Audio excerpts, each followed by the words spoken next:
people don't like to floss because it's work. They don't want to do it. It smells bad. But a lot of times some people will notice that their gums bleed when they floss.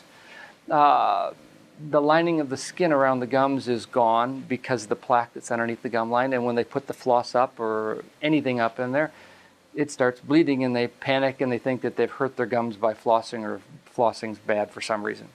It's the absolute opposite is true. If you were to do a good job flossing, it would take 6, 7, 8 days for your gums to heal up and stop bleeding. So don't be afraid. If you see some blood, go ahead and keep going.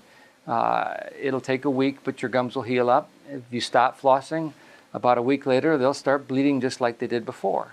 But you just want to keep pressing on with the floss and doing it every day, at least once in 24 hours. If you're really good, you'd consider doing it twice a day if you're having problems.